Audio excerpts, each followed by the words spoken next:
నమస్తే, welcome to defence round up. భారతదేశం ప్రపంచంలో రక్షణ విభాగానికి సంబంధించిన వార్తల్ని విశ్లేషణాత్మకంగా మేము ముందరికి తెచ్చే కార్యక్రమమే డిఫెన్స్ రౌండప్. ఇవాళ డిఫెన్స్ రౌండప్లో ఎన్నో ఆసక్తికరమైన అంశాలతో సిద్ధంగా ఉంది. చైనాది ఏదైతే JF-35 అనే స్టెల్త్ ఎయిర్క్రాఫ్ట్ ఉందో దానికంటే భారతదేశం దగ్గర ఉన్న సుఖోయ్ బెటర్ ఎయిర్క్రాఫ్టా? యుద్ధంలో ఇది ఒకవేళ నిజమైతే గనక భారత్కి ఇది ఎలాంటి అడ్వాంటేజ్ తీసుకొస్తుంది? అలాగే రీసెంట్గా ఇండియా ఎలాంటి మిసైల్ టెస్ట్ చేసింది? దీంతో పాటుగా ఎయిర్ ఫోర్స్లో ఇండియా కొన్ని ప్రొక్యూర్మెంట్స్కి మార్గం సుగమం చేసింది. అది ఏ రకంగా ఇండియన్ ఎయిర్ ఫోర్స్ని స్ట్రెంథెన్ చేస్తుంది? ఇలాంటి ఆసక్తికరమైన అంశాలతోని 36వ డిఫెన్స్ రౌండప్ ఎపిసోడ్ సిద్ధంగా ఉంది. వీటి గురించి చర్చించడానికి మనతో జాయిన్ అవుతున్నారు అంతర్జాతీయ వ్యవహార నిపుణులు మరియు డిఫెన్స్ ఎక్స్పర్ట్ మామిడి గిరిధర్ గారు. సార్ నమస్తే. సార్ నమస్తే. హర్ష నమస్తే. సార్, ముందుగా మనం చూసుకున్నట్టయితే ఇటీవల ఒక వార్త, అంటే వార్త అనే కంటే కూడా ఇది నిజానికి చెప్పాలంటే అఫీషియల్సే దీని గురించి మాట్లాడారు. చైనాది JF-35 అనే స్టెల్త్ ఎయిర్క్రాఫ్ట్ ఏదైతే ఉందో దానికంటే మన దగ్గర ఉన్న సుఖోయ్ బెటర్ అని చెప్పి యుద్ధంలో ఇది JF-35 కంటే కూడా ఇది బాగా పర్ఫామ్ చేయగలదు అని చెప్పి వాళ్ళు అన్నారు. సార్, ఇందులో ఎంతవరకు నిజం ఉంది? ఒకవేళ నిజం ఉన్నట్టయితే గనక ఇది చైనాకే కాకుండా పాకిస్తాన్కి కూడా ఇది ఒక రకమైన సెట్ బ్యాక్ అని అనుకోవచ్చా? మనకు చైనా చేసే క్లెయిమ్స్ అన్నిటిని కూడా మనం డైరెక్ట్ గా ఫేస్ వాల్యూ మీద యాక్సెప్ట్ చేయలేం. వాళ్ళు చాలా ప్రగల్భాలు పలుకుతారు. మేము అది అచీవ్ చేసాం, ఇది అచీవ్ చేసాం, స్టెల్త్ అది చాలా చెప్తారు. కానీ వాళ్ళ ఎయిర్ క్రాఫ్ట్స్ ఈ రోజు దాకా ఏ యుద్ధంలో కూడా పార్టిసిపేట్ చేయలేదు. వాళ్ళు వాళ్ళ దగ్గర నుంచి కొనుక్కున్నటువంటి దేశాలు కూడా యుద్ధాలు చేసి గెలిచినటువంటి దాఖలాలు ఏమీ లేవు. ఒకటే ఒక దేశం మియన్మార్, అది అక్కడ వాళ్ళ దేశంలో జరుగుతున్నటువంటి అంతర్కలహాలకు దాన్ని వాళ్ళు వాడుకున్నారు. కానీ రమారని వాళ్ళ ఫ్లీట్ అంతా కూడా JF-10 అంతా కూడా గ్రౌండ్ చేసి కూర్చున్నారు. దాని మొత్తం ఫ్యూసలాజ్ అంటారు కదా, దాని బాడీనే క్రాక్ ఇచ్చేసి అటువంటి పరిస్థితి ఈ రోజు అక్కడ ఉంది. నిజంగా వీళ్ళు JF-10లు కానీ, JF-20లు కానీ, JF-35 కానీ ఎక్కడ కూడా యాక్షన్ చూడలేదు. వీళ్ళు ఊరికి ప్రగల్భాలు పలుకుతుంటారు. అలాగే మనం చూస్తే కనుక టైవాన్ చుట్టూతున్న వీళ్ళు గస్తీలు తిరుగుతుంటారు. కాబట్టి నిజంగా వాళ్ళకి క్షమత ఎంత ఉన్నది ఎంత లేదు అని ఖచ్చితంగా నిర్ధారించి చెప్పడం చాలా కష్టం. అంటే వాళ్ళ దగ్గర ఏమీ లేదు అని కూడా అనలేమ్మా, ఏమో వాళ్ళ దగ్గర ఉన్నది. కానీ వాళ్ళకున్న కెపాసిటీని చాలా ఎక్కువగా చూపించేటువంటి వాళ్ళకి ఒక సాంప్రదాయం ఉన్నది. వాళ్ళు చాలా ఎక్కువ చూపిస్తారు. వాళ్ళు దాని మార్కెటింగ్ కావచ్చు, లేదా వాళ్ళ శత్రువుని బెదిరించడం కావచ్చు, అటువంటివన్నీ చేస్తుంటారు. గతంలోనే మన మాజీ ఎయిర్ ఫోర్స్ చీఫ్ గతంలో చెప్పారు, వాళ్ళ JF-20 టిబెట్ లో తిరుగుతూ ఉండగా మేము దాన్ని లాక్ చేసామని చెప్పారు ఆయన. అంటే అది స్ట్రెంత్ ఏం లేదు అని మనం ప్రూవ్ చేసుకున్నాం. దాని నెక్స్ట్ జనరేషన్ ఇప్పుడు ఆల్మోస్ట్ 5th జనరేషన్ J-35A అని అంటున్నారు. ఇన్ఫాక్ట్ పాకిస్తాన్ ఇంకా వాళ్ళు అనౌన్స్ చేయగానే మేము గోరేసుకుంటున్నామని వీళ్ళు అనౌన్స్ చేశారు. ఆలు లేదు చూలేదు. ఇంకా వాళ్ళకే చైనీస్ ఆర్మీకి, చైనీస్ ఎయిర్ ఫోర్స్ కి ఇంకా JF-35A ఇంకా రాలేదు. పాకిస్తాన్ ఆల్రెడీ మాకు వచ్చేస్తున్నాయి అంటున్నారు. సో ఇవన్నీ కూడా ఏంటంటే స్పెక్యులేషన్. ఇప్పుడుకో వస్తాయి, బహుశా వస్తే కూడా ఒక 15-20 సంవత్సరాలు పట్టొచ్చు. ఎందుకంటే దాని ఇంకా మ్యానుఫ్యాక్చరింగ్ అయ్యి దాన్ని టెస్టింగ్ చేసి వాళ్ళ ఎయిర్ ఫోర్స్ కి పెట్టుకుని తర్వాత మనకు చైనా పాకిస్తాన్కి ఇవ్వడం సమయం పడుతుంది. ఏమైనా కానీ కూడా దానికి సంబంధించిన స్పెసిఫికేషన్స్ మార్కెట్లో ఏమున్నాయో వాటి ఆధారంగా మనం చూసామంటే కనుక దాని యొక్క రెడార్ కెపాసిటీ ఏంటి, దాని యొక్క స్టెల్త్ కేపబిలిటీస్ వాళ్ళు ఏమేమి పెట్టారు దాంట్లో, ఇవన్నీ మనం చూసి దాన్ని కంపేర్ చేసి మన దగ్గర ఉన్నటువంటి కొంతమంది నిపుణులు ఏం చేశారంటే, మనకి ఎస్పెషలీ మనకు కొంతమంది IAF ఆఫీసర్లు, రిటైర్ అయినటువంటి IAF ఆఫీసర్లు ఇవన్నీ యాక్చువల్ గా కాంబాట్ లో వాళ్ళు చూసి ఆకాశంలో ఎగిరి వాళ్ళని చూసిన తర్వాత వీటన్నిటిని కూడా బాగా క్షుణ్ణంగా అధ్యయనం చేసిన తర్వాత వాళ్ళు చెప్పింది ఏంటంటే, పాకిస్తాన్ ఎయిర్ ఫోర్స్ కానీ చైనా కానీ వీళ్ళకి కనుక రేపు JF-35Aలు వీళ్ళు కనుక వాడితే వాటిని సునాయాసంగా మన సుఖోయ్ MK-30I అంటే ఇండియన్ వర్షన్, దాంట్లో మనం పెట్టబోయేటువంటి అడిషనల్ టెక్నాలజీని వాళ్ళు తట్టుకోలేరు. మన దగ్గర చాలా అద్భుతమైన టెక్నాలజీ మనం పెడుతున్నామని ఆయన చెప్పారు. దీంట్లో ముఖ్యంగా మనం చూస్తే కనుక ఎటువంటి టెక్నాలజీస్ పెడుతున్నాం మనం అంటే కనుక, ఫస్ట్ ఫండమెంటల్ గా దాని రెడార్. గతంలో మనకు ఉత్తమ్ రెడార్ అని ఉంది. ఉత్తమ్ రెడారే అసలు పాకిస్తానీ రేంజ్, ఇన్ఫాక్ట్ వాళ్ళకున్న రేంజ్ కంటే చాలా ఎక్కువ రేంజ్ మన దగ్గర ఆల్రెడీ ఉంది. వాళ్ళు 120 to 140 కిలోమీటర్ రేంజ్ లో వాళ్ళు చూసేవాళ్ళు. మనం 140 to 160 దాకా మనం చూసేటువంటి ఉత్తమ్ రెడార్ ఉండేది. ఇప్పుడు దానికంటే కూడా ఇంకా నెక్స్ట్ వర్షన్ విరూపాక్ష అన్నది మనం దాంట్లో పెడుతున్నాం. మనకు సుఖోయ్ ఇది ఎప్పుడో సోవియట్ యూనియన్ తయారు చేసినటువంటి ఎయిర్ క్రాఫ్ట్ అది. అప్పుడు దాని కోల్ ప్రాంతం ఉంటుంది కదా, అంటే దాని ముక్కు ప్రాంతం, పైలట్ ముందర ఉన్నటువంటి ముక్కు ప్రాంతం చాలా పెద్దది. కాబట్టి దాంట్లో చాలా పెద్ద మనం రెడార్ పెట్టచ్చు. కానీ చైనీస్ స్టెల్త్ కోసం ఏం చేశారంటే తక్కువ ఫ్రేమ్ పెట్టారు వాళ్ళ. కాబట్టి ఈ వాళ్ళకు ఉన్నటువంటి లిమిటేషన్స్ మన దగ్గర అటువంటి లిమిటేషన్ లేదు. చాలా అద్భుతంగా మన దాంట్లో చాలా మోస్ట్ పవర్ఫుల్ విరూపాక్ష పెట్టబోతున్నాం. ఇన్ఫాక్ట్ చెప్పాలంటే సార్, ఇది విరూపాక్ష రేడర్ అనేది మీరే చెప్పాలి, కేవలం సుఖోయ్ 30 MKI కోసమే మన వాళ్ళు తయారు చేశారని చెప్పి ఇది దానికి ఎక్స్క్లూజివ్ అని కూడా ఒక వార్త సర్క్యులేట్ అవుతోంది. సో అది ఎంతవరకు నిజమంటారు? అంటే మనకు MKI అని అందుకనే పేరు పెట్టాం. ఇండియా అన్నది వర్షన్ పెట్టాం. దాంట్లో కమ్యూనికేషన్ సంబంధించి దానికి ఉన్నటువంటి కోన్ సైజ్ ఆధారంగా మన వాళ్ళు దాన్ని డిజైన్ చేశారు. రేపటి రోజు మనకు తేజస్ వస్తే కానీ తేజస్ కోసం అంత పెద్ద కోన్ ఉండకపోవచ్చు. కాబట్టి దాన్ని మళ్ళీ రీఇంజనీరింగ్ చేసి తేజస్ లో పట్టే దిశగా మళ్ళీ దానికి కొంత మోడిఫికేషన్ చేయాల్సిన ఆవశ్యకత రావచ్చు. అలాగే రేపు ఆంకా రావచ్చు. ఆంకాలో మరి ఎటువంటి సైజ్ ఉంటుందో కోన్ మనకు తెలియదు. ఇప్పుడు మనకు విరూపాక్ష ఫిట్ అవ్వగలిగింది ఒక సుఖోయ్లో మాత్రమే ఫిట్ అవుతుంది. ఇది మిగతా అది MiG-29 ఇవన్నీ కూడా వాటి ఫ్యూస్లాజ్ వాటి ఫోన్ పార్ట్ కూడా చాలా చిన్నవి కాబట్టి బహుశా దాన్ని అంత పెద్ద ఇప్పుడు ఉన్నటువంటి ఫుల్ వర్షన్ అక్కడ పెట్టడం చాలా కష్టం. సో ఇన్ అవే దీని సుఖాయ్ కోసమే చేసినట్టు మనం చెప్పొచ్చు. ఈ రోజు మనకు సుఖాయ్ మన అమ్ముల పొదలో ఉన్నటువంటి అన్నిటికంటే most lethal weapon. Nuclear weapons delivery చేయగలిగినటువంటి ఎయిర్ క్రాఫ్ట్ ఈ రోజు మనకు ఉన్నవి రెండు. ఒకటి సుఖాయ్, రెండవది రఫేల్. రఫేల్ మననే వచ్చాయి. అవి ఇంకా కూడాను చాలా అవి టెస్ట్లు అవుతున్నాయి. అఫ్ కోర్స్ ఇండక్ట్ చేసేసాము, కానీ అవి ఇంతవరకు యాక్షన్ చూడలేదు. సుఖోయ్లో ఆల్రెడీ యాక్షన్ చూసినాయి. మనం ఎన్నో యుద్ధాల్లో పార్టిసిపేట్ కూడా చేసినాయి. కాబట్టి సుఖోయ్లో దాంట్లో కొత్త టెక్నాలజీ తీసుకొచ్చి పెడుతున్నాం మనము. ఫస్ట్ ఉత్తమ్ పెట్టాము, తర్వాత విరూపాక్ష పెడుతున్నాము. అలాగే దాంట్లో ఉన్నటువంటి మిసైల్స్ కూడా మనము ఇప్పుడు దాంట్లో అస్త్రా మనకు బియాండ్ విజువల్ రేంజ్ మిసైల్స్ పెట్టుకుంటున్నాం. దాంట్లో గాంధీవా అన్నటువంటి మిసైల్ ఈరోజు మనం దాని గురించి చర్చిద్దాం. మనం అటువంటి మిసైల్స్ పెట్టుకుంటున్నాము. వాటి రేంజ్ కూడా చాలా దూరం ఉంటాయి. బియాండ్ విజువల్ రేంజ్ మనం అనుకున్నాం, ఇది చాలాసార్లు చర్చించుకున్నాం. భూమి గుండ్రంగా ఉంటుంది కాబట్టి ఫ్లైట్ ఇక్కడ ఎగురుతున్నప్పుడు భూమికి ఆవరి వైపు ఉన్నప్పుడు మనకు కనిపించవు. కాబట్టి దానిని కూడా మనం శాటిలైట్ ద్వారానో ఏవాక్స్ ద్వారానో ఇతరత్ర సెన్సర్స్ ద్వారానో పసిగట్టి వాటి మీద మనం దాడి చేసి కొట్టగలిగినటువంటి క్షమత ఉన్నవి బియాండ్ విజువల్ రేంజ్ మిసైల్స్ అంటారు. ఎయిర్ టు ఎయిర్ కావచ్చు, లేదా ఎయిర్ టు గ్రౌండ్ కావచ్చు, లేదా మనకు ఎయిర్ టు షిప్ కావచ్చు, ఏమైనా కావచ్చు. అటువంటి కేపబిలిటీ ఉన్న మిసైల్స్ దీంట్లో పెట్టుకుంటున్నాం మనము. అవి కూడా భారతదేశంలో తయారు చేసి పెట్టుకుంటున్నాం. దానికి కంపారిజన్ చేసి చూస్తే కనుక P-15, P-17 అన్నటువంటి మిసైల్స్ BVRM ఏవైతే మనకు చైనా పాకిస్తాన్కి ఇస్తున్నదో దాని కెపాసిటీ చాలా తక్కువ. మన రెడారు, మన మిసైల్ రెండు కూడాను దాని క్షమత ఎక్కువ లేదు. ఇప్పుడు J-35A వాళ్ళు స్టెల్త్ అని చెప్పినా కానీ కూడా వాళ్ళకి డిసడ్వాంటేజ్ ఎక్కడ వస్తుంది అంటే ముందర పాకిస్తాన్ యొక్క భూభాగం చాలా చిన్నది. కాబట్టి వాళ్ళు కంప్లీట్ గా దాన్ని మనం స్కాన్ చేసి దాన్ని అణువునా కూడా ఏం టేక్ ఆఫ్ అవుతున్నాయి, అక్కడి నుంచి మిసైల్ టేక్ ఆఫ్ అవుతుందా, లేదా ఇంకేదైనా ఎయిర్ క్రాఫ్ట్ టేక్ ఆఫ్ అవుతుందా, లేదా వాళ్ళకు ఏవాక్స్ టేక్ ఆఫ్ అవుతుందా, ఇవన్నీ కూడా మనం ప్రతి క్షణము మన దాన్ని వాచ్ చేసేటువంటి దాన్ని గమనించేటువంటి శక్తి మన దగ్గర ఉన్నది. కాబట్టి వాటిని వాళ్ళు నిజంగా స్టెల్త్ గా ఉంచలేరు. వాళ్ళు టేక్ ఆఫ్ అయిందంటే ఇమ్మీడియట్ గా మనం చూస్తూనే ఉంటాం దాన్ని. అదొకటి. రెండవది చెప్పాను కదా మనకు విరూపాక్ష అన్నది మనకు చాలా పవర్ఫుల్ రెడార్. విరూపాక్ష రెడార్ కి కంపేర్ చేసి చూస్తే చైనా ఇచ్చినటువంటి రెడార్ చాలా తక్కువ శక్తి ఉన్నటువంటిది. 120-130 కిలోమీటర్ల దూరం మాత్రమే చూడగలిగినటువంటి రెడార్ వాళ్ళకి ఇచ్చారు పాకిస్తానీస్. అంతకంటే క్షమత ఉన్నటువంటి రెడార్ చైనా దగ్గర ఉండొచ్చు, కానీ వాళ్ళు of course top end technology వాళ్ళు పాకిస్తాన్ కి ఇవ్వలేదు వాళ్ళు. కాబట్టి అదొక మేజర్ డిసడ్వాంటేజ్. మూడవది నేను చెప్పాను కదా దాంట్లో ఉన్నటువంటి వెపన్ సిస్టమ్.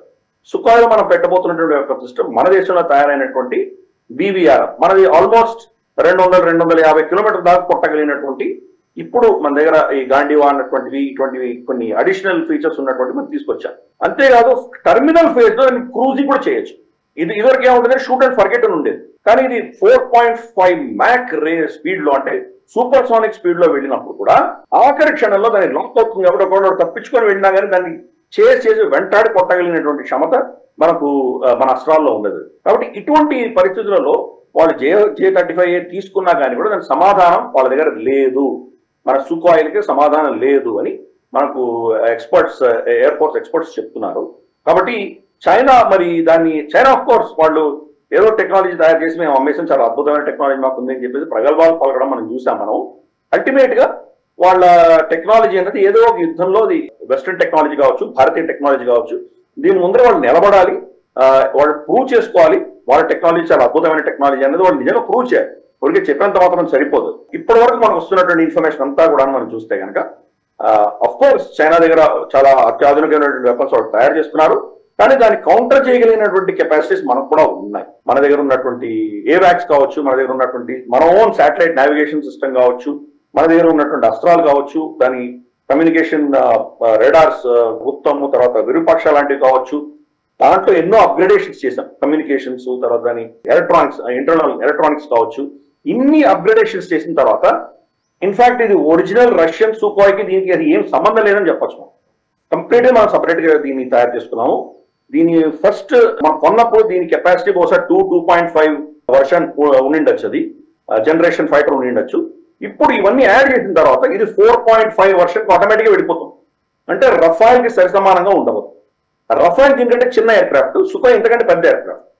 అంటే రఫాల్ లేటెస్ట్ అత్యాధునికమైనటువంటి ఎయిర్ క్రాఫ్ట్, దాని యొక్క జనరేషన్ సరి సమానంగా ఈరోజు సుఖాయిని మనం తయారు చేస్తాం. కాబట్టి వీటితోటి మనం ఈజీగా సునాయాసంగా ఈవెన్ J-35 కూడా మనం ఎదుర్కోవచ్చు అని చెప్పి నిపుణులు అందరూ చెప్తున్నారు. కాబట్టి మన సైంటిస్టులకు, తర్వాత మన ఆర్మ్ ఫోర్సెస్ కి, వీళ్ళందరికీ కూడాను మన అభినందనలు చెప్పాలి. ఇటువంటి స్వతహాగా మనమే ఇటువంటి టెక్నాలజీని మనం దాన్ని చాలా అద్భుతంగా దాన్ని మనం చేసుకోగలిగాం. కాబట్టి మామూలుగా చెప్పాలి అంటే మనం నెక్స్ట్ అంశంలోకి వెళ్ళినట్టయితే కనుక యుద్ధం అనేసరికి ఎంతసేపు కూడా మనకి ఫైటర్ జెట్స్ గుర్తొస్తాయి అన్నమాట. ఐదర్ ఫైటర్ జెట్స్ కానివ్వండి, లేకపోతే లేకపోతే హెలికాప్టర్స్ కానివ్వండి, ఆర్ లేకపోతే కనుక ట్రాన్స్పోర్ట్ ఎయిర్ క్రాఫ్ట్. కానీ వీటితో పాటు చాలా ఇంపార్టెంట్ ఏంటి అంటే ఏవాక్స్, అంటే ఇన్వేస్ సర్వేలెన్స్ అనుకుందాం, సర్వేలెన్స్ ఎయిర్ క్రాఫ్ట్. దీని గురించి చెప్పాలంటే బాలాకోట్లో ఇది చాలా కీ రోల్ ప్లే చేసింది సార్. అలాంటి ఏవాక్స్ని ఇండియా దాని దగ్గర ఉన్న వాటికంటే కూడా ఇప్పుడు ఏవైతే మన దగ్గర ఉన్నాయో దానికంటే ఎట్ ఏ టైం 6 కొత్తవి ప్రొక్యూర్ చేయాలని చెప్పి డిసైడ్ చేసుకుందని చెప్పి న్యూస్ వచ్చింది. సార్ ఇందులో చెప్పాలంటే మనం ప్రొక్యూర్ చేస్తున్నది వార్తనాలా, లేకపోతే ఆల్రెడీ ఇప్పటికే మన దగ్గర ఎన్నైతే ఉన్నాయో దానికంటే ఎక్కువ పాకిస్తాన్ దగ్గర ఉన్నాయన్నది కూడా న్యూస్ ఉంది. ఇది కన్సర్న్ అనాలా, అంటే దీన్ని ఎలా చూడాలి సార్ మనం? తప్పకుండా మనకు అది పెద్ద కన్సర్నే. పాకిస్తాన్ కి మనకంటే ఎక్కువ ఏవాక్స్ ఉన్న విషయం మనకు కరెక్ట్. అది వాళ్ళ దగ్గర రమారమి 6 ఏవాక్స్ ఉన్నాయి. కాకపోతే మనం గతంలో దాన్ని అంత ఫోకస్ పెట్టలేదు. ఇప్పుడు సడన్ గా దాని యొక్క షార్టేజ్ మనం గమనించి దాన్ని మనం నింపేటువంటి ప్రయత్నం చేస్తున్నాము. ఇప్పుడు ప్రభుత్వం ఇచ్చినటువంటి ఆర్డర్ ఏదైతే ఉందో అది 6 లేటెస్ట్ ఏవాక్స్ కి ఆర్డర్ ఇస్తున్నాము. అవి ఎంబ్రార్ ఎయిర్ క్రాఫ్ట్ ప్లాట్ఫామ్ మీద అవి ఉండబోతున్నాయి. మనకు రెగ్యులర్ గా బయట ప్రపంచంలో తయారవుతున్నటువంటి బోయింగ్, ఎయిర్ బస్, ఎంబ్రార్ ఇటువంటి ఎయిర్ క్రాఫ్ట్స్ లో వాడుకుంటాము. దాని మీద ఏవాక్స్ యొక్క రెడార్ ని వాళ్ళు మౌంట్ చేస్తారు. కాబట్టి ప్రస్తుతానికి మనకు ఎంబ్రార్ కి సంబంధించినటువంటి 6 మనం మౌంట్ చేస్తున్నాము, దాన్ని తీసుకుంటాం. అదే నేత్ర అన్నటువంటి మన ఏదైతే పేరు పెట్టుకున్నామో, నేత్ర అంటే కన్ను, ఆకాశంలో ఉన్న కన్ను అందాం మనం. అటువంటి ఒక టెక్నాలజీని మనం దీంట్లో పెడుతున్నాం మనం ఎంబ్రార్ లో. కానీ మనం చూస్తే కనుక ప్రభుత్వం ఇంకా నెక్స్ట్ ఇంకొక 6 కూడా ఆర్డర్ ఇవ్వబోతున్నది. అది బోయింగ్ ప్లాట్ఫామ్ మీద మనం పెట్టబోతుంది. దాంట్లో కూడా ఇంకా నెక్స్ట్ జనరేషన్ అని దాంట్లో కూడా రాబోతుంది. కాబట్టి రమారమి రాబోయే కొన్ని 3-4 సంవత్సరాల లోపు 12 మన దగ్గర ఏవాక్స్ అడిషనల్ గా ఉండబోతున్నాయి. ప్రస్తుతానికి మన దగ్గర 3 ఉన్నాయి, ఇంకా 12 రాబోతున్నాయి. 12లో కూడా ఈ పాత రెండింటి కూడా మళ్ళీ అప్డేట్ చేయబోతుంది. సో రమారమి మన దగ్గర 10 నుంచి 12 మనకి ఎప్పుడైనా కానీ ఆపరేషనల్ గా ఉండేటువంటి పరిస్థితి మనం దానికోసం ప్రభుత్వం నిర్ణయాలు తీసుకున్నారు. ఇందాక నేను చెప్పినట్టు మనకు సుఖాయ్ గురించి మాట్లాడుతున్నప్పుడు కూడా చెప్పాను కదా, ఏవాక్స్ అనేది మనకు ఆకాశంలో ఉన్నప్పుడు దాని కమ్యూనికేషన్ ఎబిలిటీ చాలా ఎక్కువగా ఉంటుంది, దాని రీచ్ చాలా ఎక్కువగా ఉంటుంది. 360 డిగ్రీస్ మొత్తం అబ్జర్వ్ చేయగలవు అవి. ఆకాశంలోకి ఏ ఆబ్జెక్ట్ ఎగిరినా కానీ వాళ్ళు దాన్ని పసిగట్టగలరు. గ్రౌండ్ బేస్డ్ రెడార్స్ కంటే కూడా ఇంకా చాలా అద్భుతమైనటువంటి ఫైన్ ట్యూనింగ్ చేసి వాళ్ళ ఇన్ఫర్మేషన్ అన్నది మనకు ఈ కమాండ్ అండ్ కంట్రోల్ సెంటర్కి ఇవ్వచ్చు. కమాండ్ అండ్ కంట్రోల్ సెంటర్ నుంచి మనకు ఈ సుఖాయిలు కావచ్చు, మిగ్గులు కావచ్చు, మిరాజులు కావచ్చు, మన రఫైల్స్ కావచ్చు, ఆకాశంలో ఏం తిరుగుతున్నాయి అవి కావచ్చు, ఇంక్లూడింగ్ మన డ్రోన్స్, వీటికి కమ్యూనికేషన్ వెళ్తుంది. కాబట్టి అక్కడి నుంచి మన కౌంటర్ మెజర్స్ ఏం చేయాలో, ఎవేజన్ చేయాలా, వాళ్ళు షూట్ చేస్తున్నారు తప్పించుకోవడానికి మనం చేయవలసిన ప్రయత్నాలు ఒకటైతే, వాళ్ళని షూట్ డౌన్ చేసే ప్రయత్నాలు ఇంకోటి ఉండొచ్చు. కాబట్టి రెండిట్లో ఏ నిర్ణయం తీసుకోవాలో దానికి కావాల్సినటువంటి ఇన్ఫర్మేషన్ అంతా కూడా ఏవాక్స్ దగ్గర నుంచి వస్తాయి. మనకు చాలా పెద్ద సరిహద్దులు ఉన్నాయి. పాకిస్తానే కాదు, తర్వాత మనకు చైనాతో ఉన్నటువంటి ఇండో టిబెటన్ బార్డర్ ఉంది. అక్కడ కూడా మనకు చాలా పెద్ద ఆల్మోస్ట్ 3000 పైబడి కిలోమీటర్ల మనకు ఇది ఉన్నది అక్కడ. అలాగే బంగ్లాదేశ్, ఇప్పుడు మన బంగ్లాదేశ్ కూడా మన తలనొప్పిగా తయారవుతున్నది. ప్లస్ మనకు సముద్ర మార్గంలో కూడా చూసామంటే మనకు చైనా దుందుడుకు జరిగి చూస్తున్నాం మనం. క్రమేపీ వాళ్ళు ఇండియన్ ఓషన్ రీజియన్ లో కూడా వస్తున్నారు వాళ్ళు. కాబట్టి మనకు బహుశా ఇప్పుడు 12 ఎయిర్ క్రాఫ్ట్స్ ఏవైతే వస్తున్నాయి, దాంట్లో 6 అయితే ఎంబ్రార్ లో ఉండబోతున్నాయి. మిగతా 6 నేను బోయింగ్ అని అన్నాను, బహుశా బోయింగ్ కావచ్చు లేదా ఎయిర్ బస్ కూడా అవ్వచ్చు, మనకు తెలియదు. సబ్జెక్ట్ కరెక్షన్ చూద్దాం, ఇంకా ఆర్డర్ రాలేదు కాబట్టి ఫైనల్ గా అది ఏ నిర్ణయం అవుతుందో మనం చూడాలి. ఎయిర్ బస్ బోయింగ్ ఇద్దరు కూడా పిచ్ చేస్తున్నారు వాటికి. చూద్దాం మనకి, ఎందుకంటే బోయింగ్ లో మనం తీసుకుంటే కనుక డొనాల్డ్ ట్రంప్ కి సంతోషం ఉంటుంది కాబట్టి బోయింగ్ వెళ్ళినా మనం ఆశ్చర్యపడక్కర్లేదు. ఎయిర్ బస్ ఆఫ్ కోర్స్ అది యూరోపియన్ ఎయిర్ క్రాఫ్ట్ కాబట్టి అదో కూడా ఒక ఆప్షన్ ఉన్నది. అల్టిమేట్ గా ఇప్పుడు ఆర్డర్ ఇచ్చింది 6 కూడా ఓన్లీ ఎంబ్రార్ ఆర్డర్ ఇచ్చాం మనం. మిగతా 6 కూడా అది పైప్ లైన్ లో ఉన్నాయి. అవి నిర్ణయం కంప్లీట్ గా ఫైనల్ ప్రభుత్వం నిర్ణయించిన తర్వాత మనం దాన్ని డిఫెన్స్ రౌండప్ దాని గురించి చెప్తాం. ఇప్పుడు నెక్స్ట్ మనం దేని గురించి అయితే మాట్లాడుకోబోతున్నామా, the biggest news for air force. నిజానికి చెప్పాలంటే ఈ న్యూస్ వచ్చినప్పటి నుంచి ఆ డిఫెన్స్ ఎంతూసియాస్ ఎవరైతే ఉంటారో వాళ్ళు దీని గురించి చర్చ ఆపటం లేదు. The biggest ever deal ever done by the Indian government అని అంటున్నారు. సార్ ఎట్టకేలకి ప్రచండ్ది 156 హెలికాప్టర్స్ ఒకేసారి ప్రొక్యూర్ చేయడానికి మన గవర్నమెంట్ డీల్స్ సైన్ చేసుకుంది సార్ హెచ్ఏఎల్తోని. 1 కాదు 2 కాదు చెప్పాలంటే 156. తేజస్ కంటే ఎక్కువ, తేజస్ ఇంకా 83నే, almost equal to double. 156 indigenous అంటే మేడ్ ఇన్ ఇండియన్ హెలికాప్టర్స్ మన ఎయిర్ ఫోర్స్ అండ్ ఆర్మీ వాడబోతున్నారు. నిజానికి చెప్పాలంటే ఇది చాలా పెద్ద అచీవ్మెంట్ అని చెప్పాలి మన హెచ్ఏఎల్కి. దీన్ని మీరు ఎలా చూస్తారు సార్? ప్రమాణమే 63,000 కోట్ల ఖర్చు పెట్టి మనం హెచ్ఏఎల్ కి మనం 156 ప్రచండ్ లైట్ కాంబాట్ హెలికాప్టర్లు ప్రభుత్వం ఆర్డర్ ఇచ్చింది. ఎప్పుడైతే కేబినెట్ కమిటీ ఆన్ ప్రొక్యూర్మెంట్ ఏదైతే వాళ్ళు క్లియర్ చేశారో ప్రధానమంత్రి గారి నేతృత్వంలో, విత్ ఇన్ 2-3 రోజుల్లోనే దీని ఆర్డర్ ప్లేస్ చేశారు. ఎందుకంటే March 31 లోపల బడ్జెట్ అవ్వక ముందరే వాళ్ళు ఆర్డర్ ప్లేస్ చేసేసారు. ఆ బడ్జెట్ కి సంబంధించినటువంటి ప్రొక్యూర్మెంట్ మొదటి ఫేజ్ లో 66 లైట్ కాంబాట్ హెలికాప్టర్స్ మనం కొనబోతున్నాము. తర్వాత 90 హెలికాప్టర్లు మనం కొనబోతున్నాం రాబోయే రోజుల్లో. అంటే మనం అర్థం చేసుకోవాలి, ఇవంతా కూడాను కొన్ని హై ఎండ్ టెక్నాలజీస్ ఉన్నవన్నీ కూడాను ఇంపోర్ట్ మానేసి కంప్లీట్ గా భారతదేశంలో తయారు చేసే దిశగా ప్రభుత్వం ప్రయత్నం చేస్తుంది. 156 హెలికాప్టర్లు అంటే కనుక మనం దాని యొక్క ఇంపార్టెన్స్ మనం అర్థం చేసుకోవచ్చు. ఎస్పెషలీ మనం కొండ ప్రాంతాలు, మనకు చాలా కొండ ప్రాంతాలు ఉన్నాయి. మనకు కశ్మీర్ దగ్గర నుంచి తీసుకుని, లదాఖ్ దగ్గర నుంచి తీసుకుని, హిమాచల్, ఉత్తరాఖండ్, అలాగే మనకు సిక్కిం, తర్వాత మనకు అరుణాచల్ ప్రదేశ్, ఈ ప్రాంతాలన్నీ కూడాను మనకు కంప్లీట్ గా కొండ ప్రాంతం. కొండ ప్రాంతాల్లో మీరు పెద్ద పెద్ద ఫైటర్ జెట్లు, సుకోయిలు, తర్వాత మిరాజులు, తర్వాత ఈ రఫైళ్లు వెళ్తే కనుక లాభం లేదు. ఎందుకంటే అవి వెళ్ళి కొట్టేసి మళ్ళీ తిరిగి రాగలవు. కానీ అక్కడ మెల్లిగా వెళ్ళి నిలబడి స్టాండ్ స్టిల్ అయి ఉండి సేఫ్ డిస్టెన్స్ నుంచి బంకర్స్ ని వాటిని వీటిని టార్గెట్ చేసి షూట్ చేయడం అంటే కనుక దానికి హెలికాప్టర్లు కావాల్సి వస్తుంది. దానికి ఇది కష్టం. వీటిని పెద్ద పెద్ద ఎయిర్ క్రాఫ్ట్స్ కనుక ఫీల్డ్ లో వెళ్ళాలి, కొట్టారో వచ్చాయి, దాంట్లో చిన్న తేడా వచ్చినా కానీ కూడా వాళ్ళకి ఇబ్బంది వస్తుంది. Plus line of control, line of actual control దాటి రావాల్సి వచ్చేటువంటి పరిస్థితులు రావచ్చు. వాళ్ళు హెలికాప్టర్స్ అటువంటి పరిస్థితి కాదు. హెలికాప్టర్ సేఫ్ గా కొంత డిస్టెన్స్ నుంచి వాళ్ళు అక్కడి నుంచి ఫైర్ చేయొచ్చు. దాంతో వాళ్ళు ఈ యొక్క కఠినమైనటువంటి టెరెయిన్, టఫ్ టెరెయిన్ ఎక్కడెక్కడైతే మన శత్రువులు ఉన్నారో వాళ్ళని టార్గెట్ చేసేటువంటి కెపాసిటీ దానికి ఉంటుంది. పైపెచ్చు ఇది line of control, line of actual control, international border దాటకుండానే మన సైడే ఉండి కొన్ని యాక్షన్స్ తీసుకోగలిగినటువంటి కెపాసిటీ వీటికి ఉంటుంది. స్టేషనరీగా ఉంటుంది కూడా అది మేజర్ అడ్వాంటేజ్. పైపెచ్చు మనం గతంలో ఉన్నటువంటి హెలికాప్టర్ టెక్నాలజీ కంటే కూడా వీటికి చాలా అత్యాధునికమైనటువంటి టెక్నాలజీ పెట్టాము. దాని రడార్ కమ్యూనికేషన్ సిస్టమ్ కావచ్చు, దానికి యాంటీ డ్రోన్, దాని మీద డ్రోన్ ప్రయోగిస్తే కనుక యాంటీ డ్రోన్ ఎలా తప్పించగలదు అది దీన్ని పెట్టాం మనం. ఫ్లేర్ సిస్టమ్ ఉంది దాంట్లో. తర్వాత దాని యొక్క వెపనరీ కూడా చాలా మోస్ట్ మోడర్న్ వెపనరీ దాంట్లో పెట్టాం మనం. కాబట్టి ఇది ఒక పెద్ద ఫోర్స్ మల్టిప్లైర్ కింద మనం చూడాలి. పైపెచ్చు దాంట్లో మనం కనుక అఫ్కోర్స్ ఇప్పుడు ఇంకా ఇంజిన్స్ మనం ఇంపోర్ట్ చేస్తున్నాము. దాంట్లో మనం ఫర్ ఇన్స్టెన్స్ కావేరీ ఇంజిన్ కూడా పెట్టి దాన్ని ట్రై చేసేటువంటి పరిస్థితులు ఉన్నాయి మనకు. రాబోయే రోజుల్లో కావేరీ కాదు ఇంకో 2-3 కూడా దానికి ఆఫర్లు వస్తున్నాయి. కొంతమంది మేము ఇంజిన్ డెవలప్ చేస్తామని అంటున్నారు.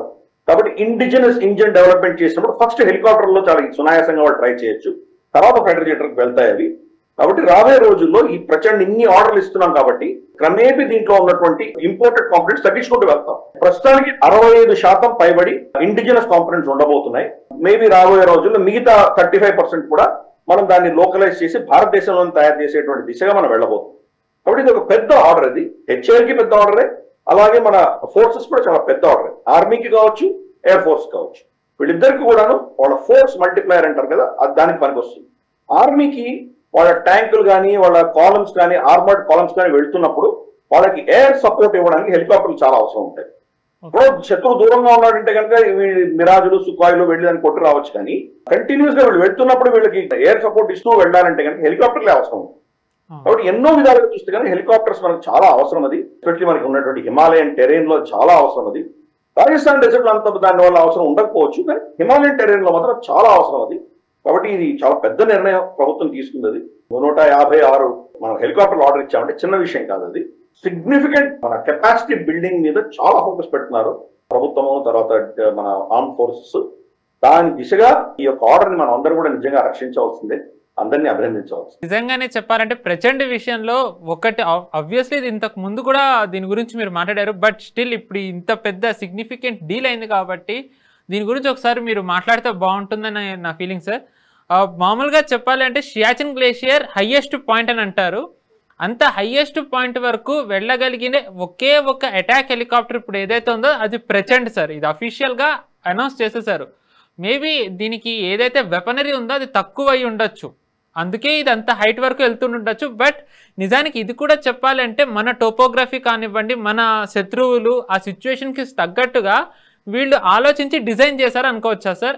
అంటే దీన్ని బట్టి చెప్పాలి అంటే కనుక మనకి ఇండిజినైజేషన్ అనేది ఎంత ఇంపార్టెంటో ఈ ప్రచండ్ దాని వెపనరీ అనేది ఒక ఎగ్జాంపుల్ కింద మనం అనుకోవచ్చా? యాక్చువల్లీ మనం ప్రచండ్ గురించి గత డిఫెన్స్ రౌండప్స్ లో డీటెయిల్ గా కవర్ చేసా కూడా మనము. అప్పుడు దాని గురించి చెప్పాం. ఇది ప్రపంచంలోనే హైయెస్ట్ ఆల్టిట్యూడ్ లో యుద్ధం చేయగలిగినటువంటి ఏకైక హెలికాప్టర్ ఇదే అని మనం చెప్పాం కూడా. ఈవెన్ అమెరికా దగ్గర కూడా అంతటి హైట్స్ లో యుద్ధం చేయగలిగినటువంటి హెలికాప్టర్స్ లేవు. అమెరికాలో అంత కొండలు కూడా లేవు వాళ్ళ దగ్గర. వాళ్ళు యుద్ధాలు చేస్తున్నవన్నీ కూడాను మనకు ఆఫ్రికాలో కావచ్చు, లేదా వెస్ట్ ఏషియా గల్ఫ్ ప్రాంతాల్లో కావచ్చు, లేదా చైనాతో కావచ్చు, వాళ్ళకి అంతంత పెద్ద అవసరాలు లేవు వాళ్ళకి. కాబట్టి ఆ టెక్నాలజీ డెవలప్ చేయలేదు. ప్రచండ్ మనం సియాచిన్ గ్లేషియర్ లో మనకు కావాల్సినటువంటి ఎయిర్ సపోర్ట్ ఇవ్వడానికి కానీ, మనం అక్కడ వాళ్ళకు గ్రౌండ్ సపోర్ట్ ఇవ్వడానికి కానీ, దేనికి మనకి ఎటువంటి ఆపరేషన్స్ కైనా చాలా అద్భుతంగా అంత హైట్స్ లో ఆపరేట్ చేయగలిగినటువంటి కెపాసిటీ ప్రచండ్కు ఉంది. అందుకని ఇది ఒక చాలా పవర్ఫుల్ వెపన్. ఇది అంటే హెలికాప్టర్ కూడా ఒక వెపన్ కింద మనం భావిస్తున్నాం. మనం దాని కెపాసిటీ అనేది మనకు ఒక అస్త్రం లాగా ఉంటుంది. ఇది మనం డీటెయిల్ గా గతంలో చర్చించాం డిఫెన్స్ రౌండప్ లో. మన ప్రేక్షకులు పాత డిఫెన్స్ రౌండప్స్ లో వెళ్ళి చూస్తే కనుక ప్రచండ్ గురించి స్పెషల్ గా మనం మాట్లాడాం కూడా. కానీ ఇప్పుడు దాని నంబర్ ఇంత సంఖ్య మనం పెంచుతున్నామంటే కనుక దాని మీద మన కాన్ఫిడెన్స్ ఎంత ఉన్నదో, మన ఫోర్సెస్ కి ఎంత కాన్ఫిడెన్స్ ఉన్నదో, ప్రభుత్వానికి ఎంత కాన్ఫిడెన్స్ ఉన్నదో అర్థం చేసుకోవచ్చు. నెగటివ్ లిస్ట్ పెట్టారు, ఒక 500 పైబడి నెగటివ్ లిస్ట్ పెట్టింది ప్రభుత్వం. ఆ నెగటివ్ లిస్ట్ ప్రకారం మోస్ట్ మోడర్న్ ఎక్విప్మెంట్ లో చాలా ఈ 500 మోస్ట్ మోడర్న్ ఎక్విప్మెంట్ ఇంపోర్ట్ చెయ్యము అని ప్రభుత్వం నిర్ణయించింది. భారతదేశంలో తయారు చేస్తామంటుంది. దీనివల్ల ఈకో సిస్టమ్ రమారమి 4-5 వేల ఎంఎస్ఎంఈస్, స్మాల్ మీడియం ఎంటర్ప్రైజెస్ అయితే ఉంటాయో అవి డెవలప్ అవబోతున్నాయి. ఎందుకంటే ఈ హెలికాప్టర్ ప్రచండ్కి సంబంధించినటువంటి సబ్ అసెంబ్లీ కాంపోనెంట్స్ అన్ని కూడా ప్రైవేట్ గా వాళ్ళు తయారు చేస్తారు. కాబట్టి వాటిని హెచ్ఏలో అసెంబ్లీ చేయొచ్చు.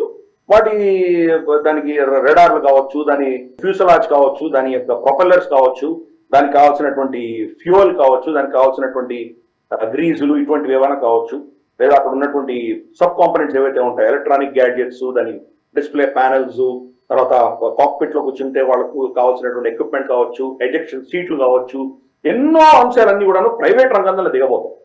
పారా డ్రాపింగ్ చేయడానికి కావాల్సినటువంటి ఎక్విప్మెంట్ కావచ్చు, ఎన్నో అంశాల్లో మనకు ప్రైవేట్ రంగం దీని ముందు రాబోతుంది. అంటే ఈ 156 ప్రచండ్ హెలికాప్టర్లు మనం ఆర్డర్ ఇవ్వడమే కాదు, దీనివల్ల దాని డౌన్ స్ట్రీమ్ ఎన్నో చిన్న చిన్న కంపెనీలన్నిటి కూడా మనం ఒక పైప్ లైన్ ఇస్తున్నాం. 63,000 కోట్లు రమారమి దీనికి మనం పెడుతున్నాము. రాబోయే రోజులు ఇంకొక 67 కోట్లకి ఇంకా నెక్స్ట్ ఆర్డర్ కూడా రాబోతుంది. అఫ్ కోర్స్ ఇవి ఈవెన్ మన తేజస్ MK1A కంటే కూడా ఎక్కువ ఆర్డర్ దీనికి ఇచ్చాం మనం. దాని అవసరం ఏంటో నేను చెప్పాను ఇప్పుడే. మన యుద్ధం ఎక్కడైతే మౌంటైన్ పర్వత శ్రేణిలో మనం యుద్ధం చేస్తున్నామో, లదాఖ్ లో ఫర్ ఇన్స్టెన్స్ గల్వాన్ ఘటన జరిగినప్పుడు అటువంటి ప్రాంతాల్లో ఇవే వెళ్ళగలరు. ఎందుకంటే మన కొండల మధ్యలో లోయలు చాలా షార్ప్ గా ఉంటాయి. అక్కడ ఈ ఎయిర్ క్రాఫ్ట్స్ కనుక ఆ స్పీడ్ లో వెళ్తున్నప్పుడు వాళ్ళు ఏ చిన్న తేడా వచ్చినా కానీ కూడా యాక్సిడెంట్ అయిపోయి క్రాష్ అయిపోయేటువంటి ప్రమాదం ఉందండి. ఆక్సిజన్ తక్కువ ఉండి దాని యొక్క మెనూవరింగ్ ఏదైనా చిన్న తేడా వస్తే యాక్సిడెంట్స్ అవుతాయి. కానీ హెలికాప్టర్ అట్లాంటిది కాదు. హెలికాప్టర్ స్పీడ్ తక్కువ ఉంటుంది కాబట్టి ఈజీగా సునాయాసంగా వాళ్ళు దాన్ని నావిగేట్ చేసుకోవచ్చు. హిమాలయ లోయల్లో అంతా వాళ్ళు ఈజీగా సునాయాసంగా వెళ్ళొచ్చు. వెళ్ళి ఎక్కడ కావాలంటే అక్కడికి వాళ్ళు ఎక్విప్మెంట్ డెలివరీ చేయొచ్చు, లేదా వాళ్ళకు ఫైర్ పవర్ ఇవ్వచ్చు, వాళ్ళకు కింద ఉన్నటువంటి వెళ్తున్న ట్రూప్స్ కి వాళ్ళు అడిషనల్ ఎయిర్ సపోర్ట్ ఇవ్వచ్చు, చాలా చేయొచ్చు. కాబట్టి అందుకని దానికోసం హిమాలయన్ వార్ఫేర్ కోసం అని మనం ప్రచండ్ని అంత ఫోకస్ పెట్టి మనం ఇన్ని కొంటున్నాం. అది అర్థం చేసుకోవాలి. రాబోయే రోజుల్లో ఇంకా నెక్స్ట్ వర్షన్స్ రాబోతున్నాయి. దీనికి రీసెర్చ్ జరుగుతోంది. అవి కూడా మనం క్రమేపీ వాటిని కూడా మనం కొనబోతాం.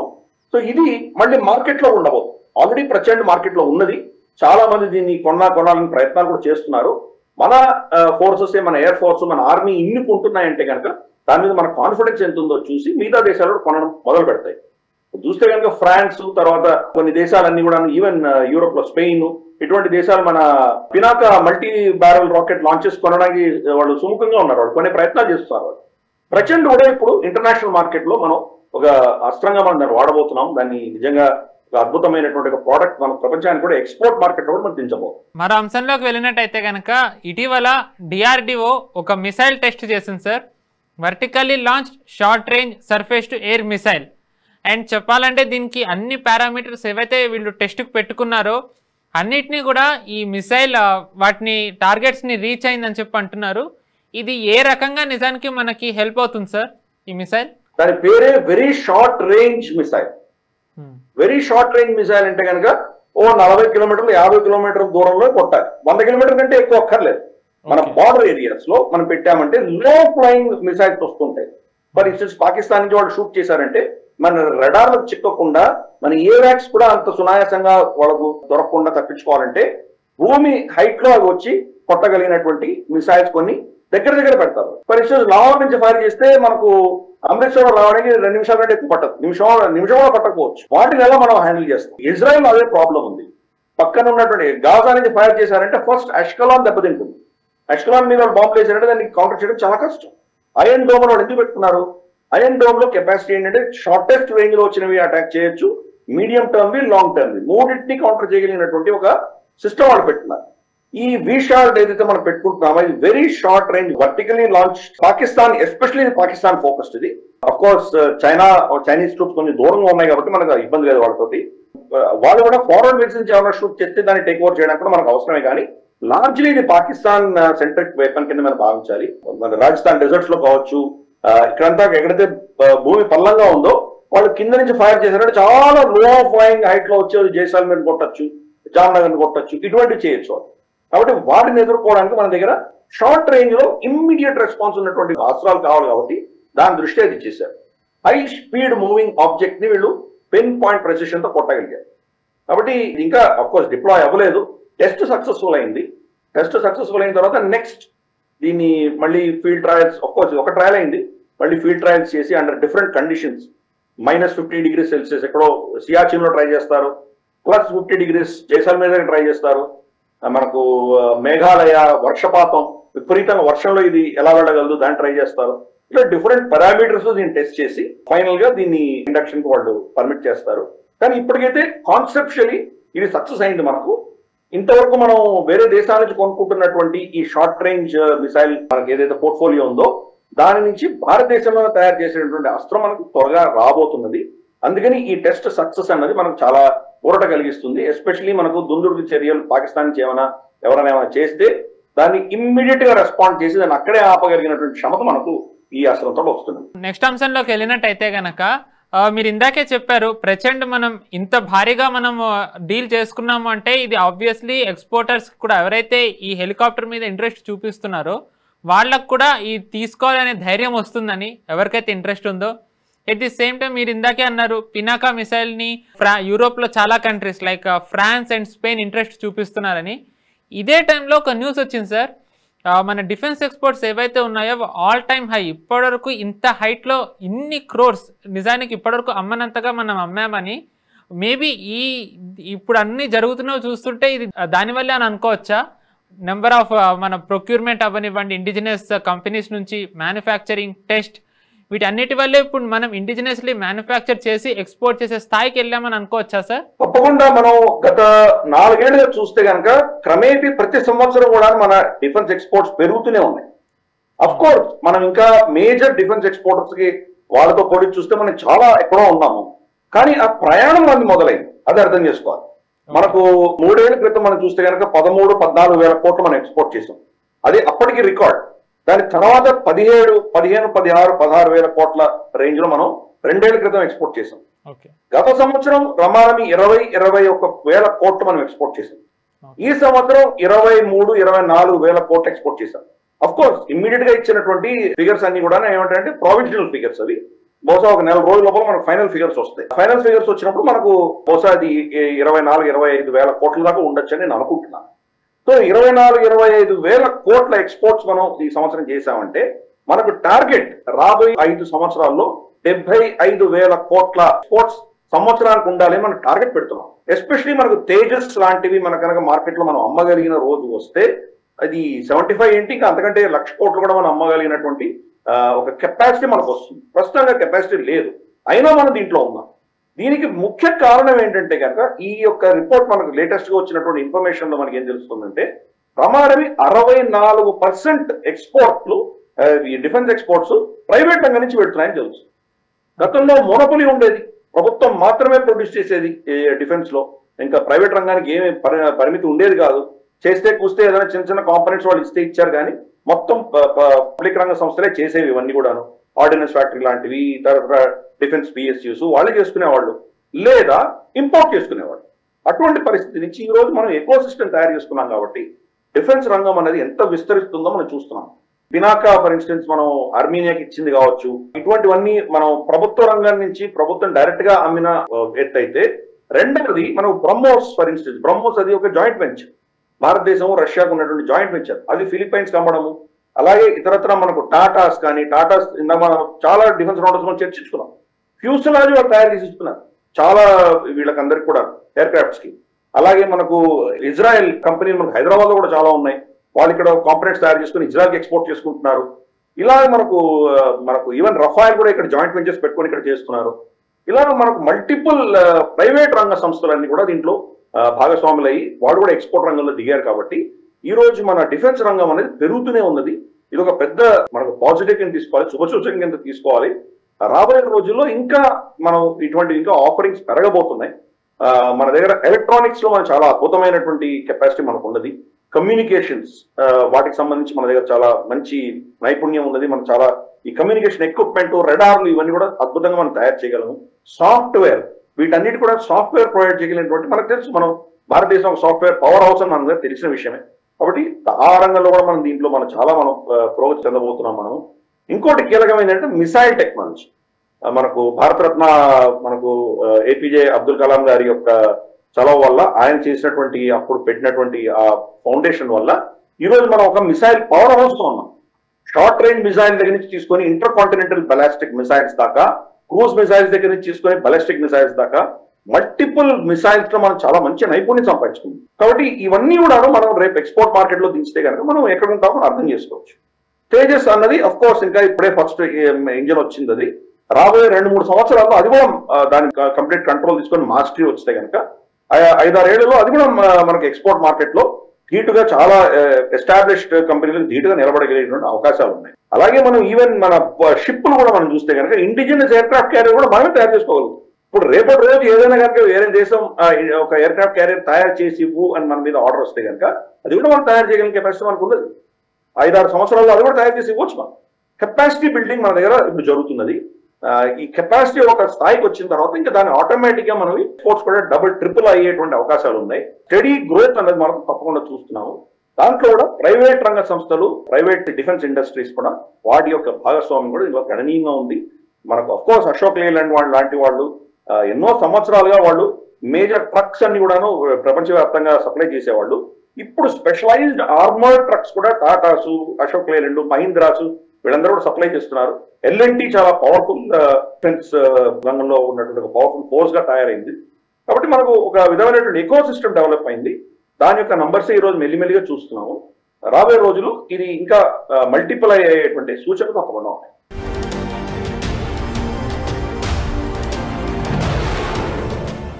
ప్రతి వారం డిఫెన్స్ రౌండప్లోని బ్రేవ్ హార్ట్ అనే ఒక సెగ్మెంట్లో దేశం కోసం ఎంతో వీరోచితంగా పోరాడిన సైనికుడి గురించి గిరిధర్ గారు చెప్తూ వస్తున్నారు. అందులో భాగంగానే ఈరోజు కెప్టెన్ లాస్రామ్ జ్యోతిన్ సింగ్ అనే ఒక బ్రేవ్ హార్ట్ గురించి గిరిధర్ గారు చెప్పబోతున్నారు. ఆయన ఎవరు, ఆయన ఎక్కడ పోరాడారో ఆయన మాటల్లోనే తెలుసుకుందాం. కెప్టెన్ లాస్రామ్ జ్యోతిన్ సింగ్ అంటే మామూలుగా చెప్పాలంటే మనం నార్త్ ఈస్ట్లో సోల్జర్స్ది కూడా చాలా మనం వింటూనే వచ్చాం, సెపరేటిజంది దీంట్లో కూడా. కానీ నిజాన్ని చెప్పండి, అటువైపు వెళ్లకుండా వీళ్ళు నిజంగా ఎంత వీరోచితంగా కంట్రీ కోసం కంట్రీ బయట పోరాడారో దానికి ఒక స్టాండర్డ్ ఎగ్జాంపుల్ అనుకోవచ్చా సార్? అంటే మనం డిఫెన్స్ రౌండప్ లో చాలా మంది వీరులని మనం వాళ్ళ పరిచయం చేస్తున్నాం మనం ప్రేక్షకులకు. వాటిలో డిఫరెంట్ యుద్ధాల్లో మనకు వీరోచితంగా పోరాటం చేసిన వాళ్ళని పరిచయం చేశాం. చాలా మంది దాంట్లో బలిదానం ఇచ్చిన వాళ్ళే ఉన్నారు, కొంతమంది బతికున్న వాళ్ళని కూడా మనం పరిచయం చేసాం. అంటే మనకు 47-48 యుద్ధం కావచ్చు, 62 యుద్ధం కావచ్చు, 65 కావచ్చు, 71 కావచ్చు, 99 కార్గిల్ కావచ్చు, గోవా లిబరేషన్ కావచ్చు, హైదరాబాద్ లిబరేషన్, ఇలా ఎన్నో అంశాల్లో మనం మాట్లాడాం. తర్వాత కశ్మీర్ ఇన్సర్జెన్సీలో అక్కడ పనిచేసినటువంటి వీరుల గురించి మాట్లాడాము. నార్త్ ఈస్ట్ ఈశాన్య ప్రాంతంలో వాళ్ళకు వ్యతిరేకంగా పోరాటం చేసిన వాళ్ళ గురించి మాట్లాడాము. ఈ రోజు మనం మాట్లాడుతున్నటువంటి వీరుడు గురించి మనం ఏదైతే డిస్కస్ చేయబోతున్నామో అతని పేరే లైట్రామ్ జ్యోతిన్ సింగ్. ఇతను మణిపూరి వాస్తవ్యుడు, మణిపూర్ లో పుట్టినటువంటి వ్యక్తి. ఇతని యొక్క గొప్పతనం, ఇతని బలిదానం ఎక్కడ జరిగిందంటే కనుక భారతదేశంలో జరగలేదు, భారతదేశం బయట ఆఫ్ఘనిస్తాన్ లో జరిగింది.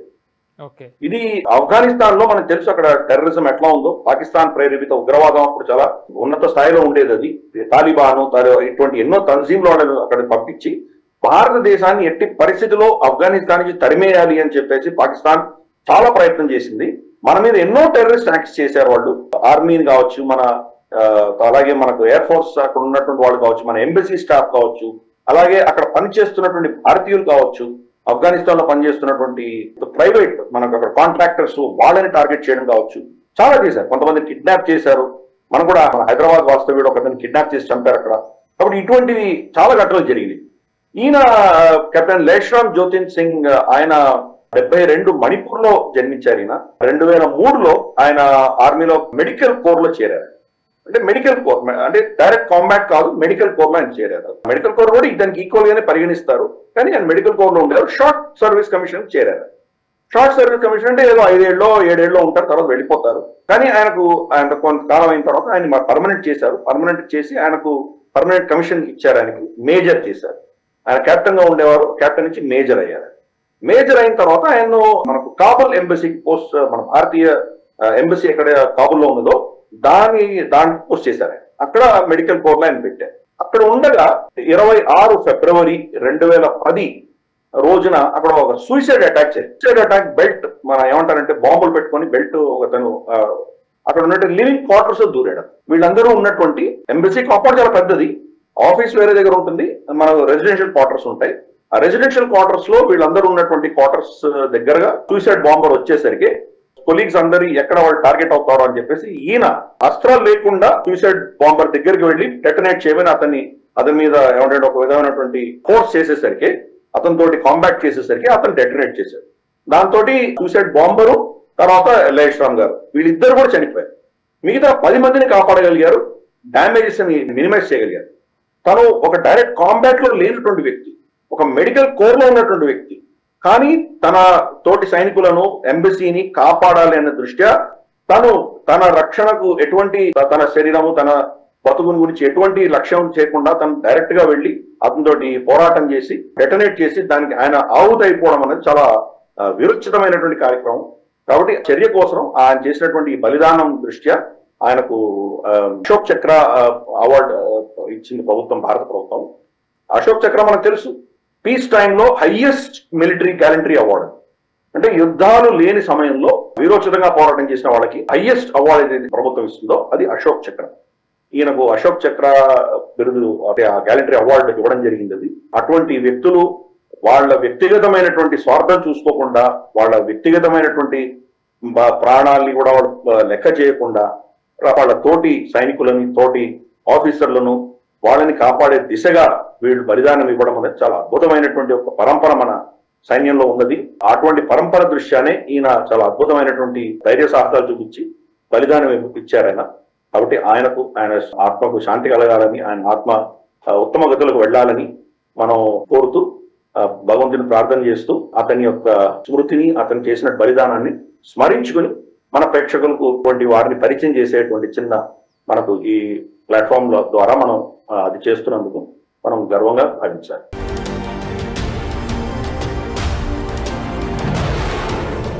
ప్రతి వారం డిఫెన్స్ రౌండప్ లోని వెపన్ అనే ఒక సెగ్మెంట్ లో భారతదేశంలో భారతీయ సంస్థ సొంతంగా తయారు చేసిన ఒక ఆయుధంగా, అది ఆయుధం అవ్వనివ్వండి, లేకపోతే ఒక రకమైన ఒకటి ఆర్మ్డ్ ఫోర్సెస్కు సంబంధించింది, వాళ్ళు ఏం తయారు చేసినా దాని గురించి డిఫెన్స్ రౌండప్లో గిరిధర్ గారు చెప్తూ వస్తున్నారు. అందులో భాగంగానే గాంధీవా అనే ఒక వెపన్ గురించి గిరిధర్ గారు చెప్పబోతున్నారు. ఆ గాంధీవా వెపన్ ఏంటి, దాన్ని ఎవరు తయారు చేశారో గిరిధర్ గారి మాటలోనే తెలుసుకుందాం. సార్ గాంధీవా మీరు ఇందాకే యాక్చువల్లీ సుకోయ్ గురించి చెప్తున్నప్పుడు ప్రిసైజ్లీ వెపన్ గురించి చెప్పేశారు. ఇది దేనికి ఎక్స్టెన్షన్ సార్ అండ్ ఇది దేనికి వాడతారు? గతంలో అస్త్రా MK1 MK2 అని చెప్పి 2 వర్షన్స్ ఉండేవి. ఆ 2 వర్షన్స్ కూడాను మనకు ఒకటి 80 నుంచి 110 కిలోమీటర్లు ఫస్ట్ MK1 దాని యొక్క క్షమత ఉండేది. తర్వాత రెండవది 140 నుంచి 160 కిలోమీటర్ల దాకా కొట్టగలిగినటువంటి క్షమత రెండవ వర్షన్ ఉండేది. ఈ 2 కూడాను ఎయిర్ టు ఎయిర్ మిసైల్స్. అంటే మన ఫ్లైట్ లోంచి షూట్ చేస్తే ఎదురుగా వస్తున్నటువంటి ఎయిర్ క్రాఫ్ట్ ని కానీ వాళ్ళ ఏవాక్స్ కానీ వాళ్ళ ఇతరత్ర ఏమైనా అసెట్స్ ఆకాశంలో ఉంటే దాన్ని షూట్ చేయగలిగినటువంటి అస్త్రాలు. ఇప్పుడు దాంట్లో 3వ వర్షన్ తీసుకొచ్చారు MK3 అని. అస్త్రా MK3 అన్న వర్షన్ ఇంకా లీథల్. ఇది బహుశా 250 నుంచి 300 కిలోమీటర్ల దాకా కొట్టగలదు అని అంటున్నారు. అందుకనే దాని పేరు గాంధీవా అని పేరు పెట్టారు. గాంధీవా అని పేరు మనకు తెలిసిందే, అర్జునుడి బాణం పేరే గాంధీవా. అంటే అన్నిటికంటే చాలా శక్తివంతమైంది, పవర్ఫుల్ అని చెప్తుంది. ఎయిర్ టు ఎయిర్ మిసైల్ అంటే మనకు లిటరల్ గా ఇక్కడ భారత సరిహద్దు నుంచి 300 కిలోమీటర్లు దాటామంటే ఆఫ్ఘనిస్తాన్ వచ్చేస్తుంది. అంటే పాకిస్తాన్ లో ఎక్కడ కొట్టాలన్నా కానీ కూడా వాళ్ళ ఈవెన్ అక్కడ మన గ్వాదర్ లో ఉన్నటువంటిది కావచ్చు, లేదా తుర్బట్లో ఉన్నటువంటిది కావచ్చు, లేదా మనకు వాళ్ళ కరాచీనార్ లో కావచ్చు, లేదా మర్దాన్ లో కావచ్చు, ఎక్కడ వాళ్ళ ఎయిర్ బేస్లు ఉన్నాయో అక్కడి నుంచి టేక్ ఆఫ్ అవుతుంటే ఇంకా భూమి మీద కూడా మనం టేక్ ఆఫ్ అవ్వగానే వాటిని షూట్ చేయగలిగినటువంటి కెపాసిటీ ఈ అస్త్రానికి ఉంటుంది. అంటే మన సరిహద్దులు దాటకుండా, భారత బార్డర్స్ దాటకుండా పాకిస్తాన్ ఎక్కడైనా షూట్ చేయగలిగినటువంటి కెపాసిటీ ఈ యొక్క ఎయిర్ టు ఎయిర్ మిసైల్ ఉంది. అందుకని దీని పేరు గాంధీవా అని పెట్టారు. దీంట్లో ఇంకొక మేజర్ ఫీచర్ ఏంటంటే కనుక దీంట్లో పెట్టేటువంటి దీంట్లో ఉన్నటువంటి టెక్నాలజీని SFDR అంటారు. SFDR అంటే solid fuel ducted RAM jet అంటారు. ర్యామ్ జెట్ ఇంజిన్స్ గురించి, స్కామ్ జెట్ ఇంజిన్స్ గురించి మనం గతంలో డిఫెన్స్ రౌండ్ లో చర్చించాము. ఈ ర్యామ్ జెట్ ఇంజిన్ ఏం చేస్తుందంటే దానికి కోన్ ఉంటుంది, కోన్ నుంచి గాలి సక్ చేస్తుంది, బయట ఉన్నటువంటి ఆక్సిజన్ సక్ చేస్తుంది, లోపల ఫ్యూయల్ ఉంటుంది. ఇది సాలిడ్ ఫ్యూయల్ ఉంటుంది. సాలిడ్ ఫ్యూయల్ అంటే మనకు లిక్విడ్ ఫ్యూయల్ అని, సాలిడ్ ఫ్యూయల్ అని, సొలిడిఫైడ్ ఫ్యూయల్ ఇటువంటి చాలా ఉంటాయి. ఫర్ ఇన్స్టెన్స్ మనకు అపోలో 13 అవన్నీ మనకు రష్యా పైకి పంపించడం, మన యుఎస్ఏ అక్కడికి మనకు అపోలో 10, అపోలో 9, అపోలో 11 ఇవన్నీ చంద్రమండలానికి పంపించినప్పుడు దాంట్లో లిక్విఫైడ్ హైడ్రోజన్, లిక్విఫైడ్ ఆక్సిజన్ పెట్టేవాడు. అంటే గాలి రూపంలో ఉన్నటువంటివి దాన్ని నీళ్ళలాగా చేసి దాంట్లో కంప్రెస్ చేసి దాంట్లో ఫైర్ చేసేవాడు. అంటే అది నెక్స్ట్ లెవెల్, గ్యాస్ స్టేట్ నుంచి లిక్విడ్ స్టేట్ చేసేది. దీంట్లో ఉన్నది సాలిడ్ స్టేట్ లో ఉంటుంది. అది ఆకాశంలో ఉన్న ఆక్సిజన్ ని తీసుకుని అది కాలుతుంది, దాంతో వెళ్తుంది. అంటే తక్కువ స్పేస్ లో ఎక్కువ ఇంధనం పెట్టచ్చు. అది major advantage. Plus RAM jet, Scram jet అన్నవి మనకు సూపర్ సోనిక్ స్పీడ్ లో వెళ్ళగలవు. 4.5 మ్యాక్ స్పీడ్ లో.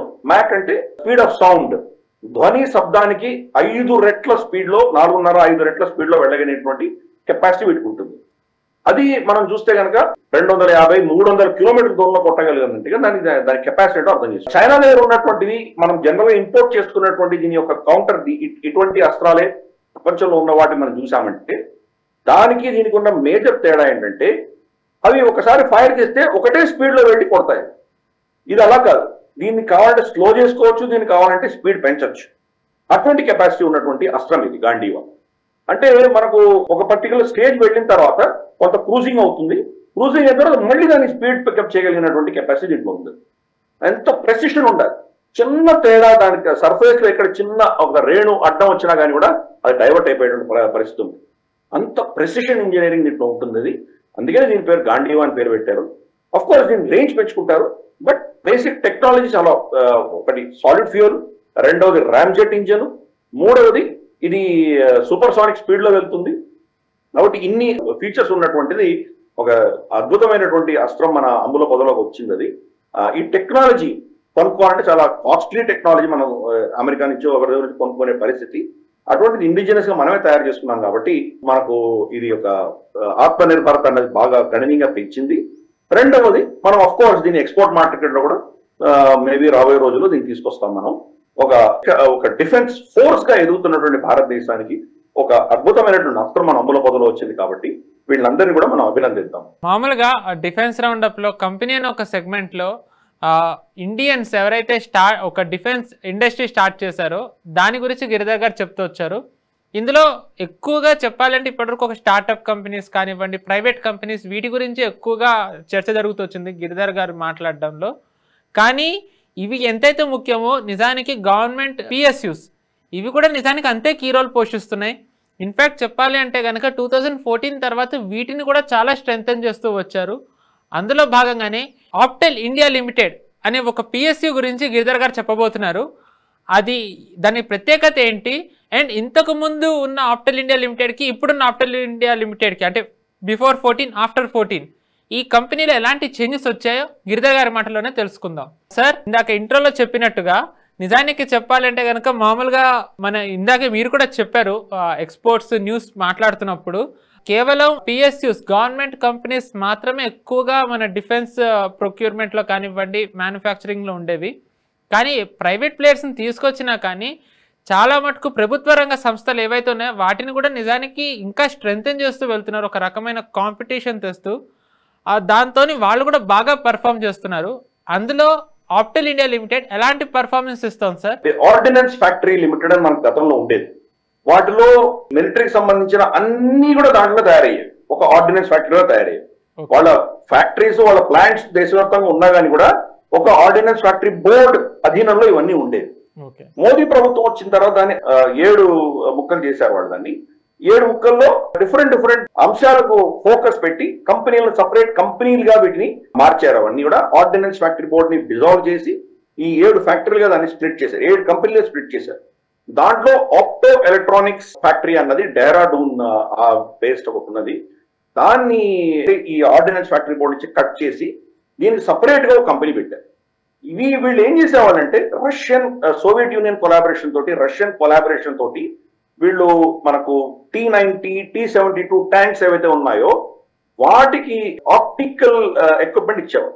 అంటే యుద్ధం చేసేటువంటి ట్యాంక్ లో కూర్చున్నటువంటి వ్యక్తి శత్రువు ఎక్కడి నుంచి వస్తున్నాడో చూడాలి కదా, అతనికి కావాల్సినటువంటి టెలిస్కోప్ కానీ కావాల్సినటువంటి దాన్ని ఏమంటారంటే కెమెరాలు కానీ చూడగలిగినటువంటి ఏవైతే ఉంటాయో ఎక్విప్మెంట్ ఏవైతే ఉంటుందో అది వీళ్ళు తయారు చేసేవాళ్ళు. అంటే టెక్నాలజీ ఎవరో ఇచ్చేవాళ్ళు, సోవియట్ యూనియన్ ఇచ్చేది, లేదా అంతకంటే ముందర వీళ్ళు ఏమంటారంటే మన సుమిటోమో అని చెప్పేసి ఒక జాపనీస్ కంపెనీ ఉండేది, వాళ్ళతో వీళ్ళు పొత్తు పెట్టుకుని వాళ్ళు చేశారు.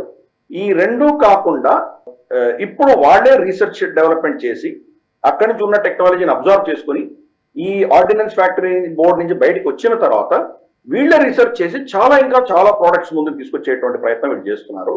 సో ఒక డిపిఎస్ అంటే డిఫెన్స్ పబ్లిక్ సెక్టర్ అండర్టేకింగ్ కూడా గతంలో ఉన్నటువంటి సోమరితనం అందామా దాని నుంచి బయటకు వచ్చి వీళ్ళు చాలా అద్భుతమైన ప్రోడక్ట్స్ తీసుకురాగలుగుతున్నారు. ఫైర్ కంట్రోల్ సిస్టమ్ కావచ్చు, థర్మల్ ఇమేజింగ్ సైట్స్ కావచ్చు. ఎందుకంటే మనకు నైట్ విజన్ కావాలి, రాత్రి పూట మనం చూస్తున్నామంటే కనుక దానికి నైట్ విజన్ కావాలి. ఎక్కడో చెట్లలో దాచిపెట్టుకున్నారు వాళ్ళు, కామఫ్లాజ్ పెట్టుకొని వాళ్ళు గ్రీన్ మనకు ఆకుల్లాగా వాళ్ళు దాన్ని కవర్ చేసుకుని దాచిపెట్టుకున్నారంటే కనుక దాన్ని ఎలా మనం పసిగట్టచ్చు, అక్కడ వాళ్ళది ఏదో ట్యాంక్ ఉందనో వాళ్ళది ఏదో మిలిటరీ ఎక్విప్మెంట్ ఉందో ఎలా తెలుస్తుంది మనకి? థర్మల్ ఇమేజింగ్ ద్వారా తెలుస్తుంది. ఆ థర్మల్ ఇమేజింగ్ ఎక్విప్మెంట్ కూడా వీళ్ళు ఇప్పుడు తయారు చేస్తున్నారు. T-90 కానీ T-72 కానీ అలాగే మనకు ఇతరత్ర మనకు ల్యాండ్ బేస్డ్ ఏవైతే వెళ్తున్నాయో వాటి అన్నిటి కూడా వీళ్ళు తయారు చేస్తున్నారు. మిసైల్ తర్వాత ఎయిర్ క్రాఫ్ట్ వీటన్నిటి కూడా సైట్ చేయగలిగినటువంటి కెపాసిటీ వాళ్ళకి ఇస్తున్నారు. అంటే ఎక్కడో ఎయిర్ క్రాఫ్ట్ ఎగురుతూ ఉంటుంది, మిసైల్ ఎగురుతూ ఉంటుంది, దాన్ని వీళ్ళు చాలా దూరమైన రేంజ్ లో పసిగట్టగలిగి దాన్ని ఎవేజివ్ యాక్షన్ తీసుకోగలిగినటువంటి ఒక కెపాసిటీ వాళ్ళకి ఉంటుంది. కాబట్టి ఇటువంటి ఎక్విప్మెంట్ అంతా కూడా ఇమేజింగ్ తర్వాత మనకు విజన్, దానికి స్కోప్ టెలిస్కోప్ లాంటివి, తర్వాత ఇటువంటివి ఇమేజింగ్ ఇవన్నీ కూడా వీళ్ళు తయారు చేస్తుంది. కాబట్టి ఇది గతంలో నష్టాల్లో ఉన్నటువంటి ఆర్డినెన్స్ ఫ్యాక్టరీ బోర్డు ఏదైతే ఉందో దాని నుంచి ఇప్పుడు ఇన్ని 6-7 డివిజన్స్ గా తయారైన తర్వాత వీళ్ళందరూ కూడా ఇప్పుడు ప్రాఫిట్స్ ఆర్జిస్తున్నారు, కొత్త టెక్నాలజీస్ ఆవిష్కరిస్తున్నారు, రీసెర్చ్ చేస్తున్నారు.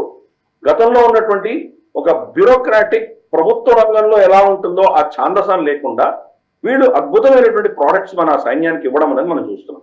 రాబోయే రోజుల్లో ఇంకా మనకు కొత్త టెక్నాలజీస్ వస్తున్నాయి, ఆర్టిఫిషియల్ ఇంటెలిజెన్స్ లాంటివి వీటితో అనుసంధానం చేయడం, తర్వాత మనకు కొత్త డిస్రప్టివ్ టెక్నాలజీస్ వస్తున్నాయి, డ్రోన్స్ లాంటివి వస్తున్నాయి, వాటిని డిటెక్ట్ చేయగలడం, ఇది వస్తున్నది పక్ష లేకపోతే డ్రోనా ఐడెంటిఫికేషన్, వాటి మీద ఇటువంటి అంశాలు కూడా వాళ్ళు రీసెర్చ్ చేస్తున్నారు. కాబట్టి ఒక పబ్లిక్ రంగ సంస్థ, అది కూడా డిఫెన్స్ పబ్లిక్ రంగ సంస్థ ఈ రోజు గతంలో లా కాకుండా అద్భుతమైనటువంటి ప్రోడక్ట్స్ మన సైన్యానికి ఇస్తున్నది. బేసిక్ ఎక్విప్మెంట్ ఇంపోర్ట్ చేసుకోకుండా మన దేశంలో తయారు చేసుకునే దిశగా వీళ్ళు ఆవిష్కరిస్తున్నారు. జొరావర్ లాంటి ట్యాంక్స్ వస్తున్నాయి, వాటికి కావాల్సిన ఎక్విప్మెంట్, ఇటువంటివన్నీ కూడా మన దేశం, మన ఆర్మీ దాని ఎదుగుదలలో వీళ్ళు కూడా భాగస్వాములై అద్భుతమైనటువంటి కెపాసిటీ బిల్డింగ్ చేస్తున్నారు. కాబట్టి ఈ యొక్క కంపెనీని కూడా మనం మన ప్రజల ముందర తీసుకొచ్చే ప్రయత్నం చేస్తున్నాము. మన ఈ సెగ్మెంట్ లో ప్రైవేట్ రంగ సంస్థల గురించి కూడాను, అలాగే పబ్లిక్ రంగ సంస్థలు రెండు కూడా డిఫెన్స్ రంగానికి వాళ్ళు ఎలా తోడ్పడుతున్నారు అన్న దిశగా మనం చెప్తున్నాము. కాబట్టి ఈ కంపెనీ ఇస్తున్నటువంటి సేవలు అన్నిటి కూడా మనం అభినందిద్దాం. Right sir, thank you very much sir. ఎప్పట్లానే ఎంతో వాల్యుబుల్ ఇన్ఫర్మేషన్ నేషనల్ స్టాప్ ప్రేక్షకులకు ఇచ్చారు. Thank you very much. చూసారు కదా, ఇది ఇవాటి డిఫెన్స్ రౌండప్. ఇవాటి డిఫెన్స్ రౌండప్ ఎలా అనిపించిందో కామెంట్స్ రూపంలో మాకు తెలియజేయండి. నేషనల్ స్టాప్ ఛానల్ని సబ్స్క్రైబ్ చేసుకోండి, వీడియోస్ని లైక్ చేయండి, 10 మందికి షేర్ చేయండి. వచ్చే వారం మరో డిఫెన్స్ రౌండప్ ఎపిసోడ్తో మళ్ళీ కలుసుకుందాం. నమస్తే. ఈ వీడియో మీకు నచ్చినట్టయితే లైక్ చేయండి, 10 మందికి షేర్ చేయండి, అలాగే కామెంట్ల రూపంలో మీ అభిప్రాయాలను మాతో పంచుకోండి. Nationalist hub group of channels ను సబ్స్క్రైబ్ చేసుకుని తెలుగునాట జాతీయవాద జర్నలిజాన్ని ప్రోత్సహించండి. ఈ వీడియో కింద ఉన్న బెల్ ఐకాన్ పై క్లిక్ చేయడం మర్చిపోవద్దు.